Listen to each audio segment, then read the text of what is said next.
ಶರವಾಣಿ ಗೀಳಿನಲ್ಲಿ ಕರಟಿ ಹೋಗಿದೆ ಪಲ್ಯ. ಇದೆಯನಗೆ ಕವನಗಳ ಬರೆಯುವ ಚಾಪಲ್ಯ.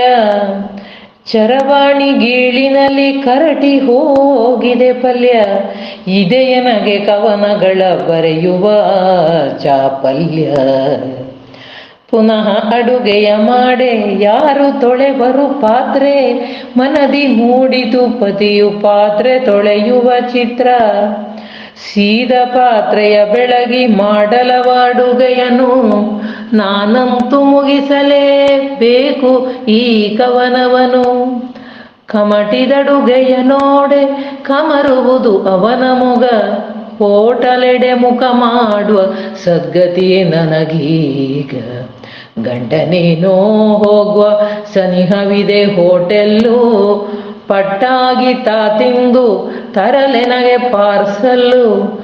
ತಾರದಿರೆ ತಿಂಡಿಯನು ನಮ್ಮ ಹೊಟ್ಟೆಗೇನು ಗತಿ. ಕವನ ಬರೆಯಲು ಎನಗೆ ಬೇಡವೇ ಆಶಕುತಿ.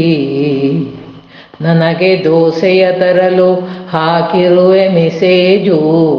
ಆಗದಿರೆ ಸಾಕೆನ್ನ ಮೇಲೆಯೇ ನಾರಾಜು. ಕಟ್ಟಿ ತಂದಿಹನು ನನಗೆ ದೋಸೆ ಭಜಿ ಶಿರ. ಅವನೇ ತಾನೇ ನನ್ನ ಪತಿಯೇ ಪರಮೇಶ್ವರ. ಚರವಾಣಿ ಗೀಳಿನಲ್ಲಿ ಕರಟಿ ಹೋಗಿದೆ ಪಲ್ಯ. ಇದೆಯನಗೆ ಕವನಗಳ ಬರೆಯುವ ಚಾಪಲ್ಯ.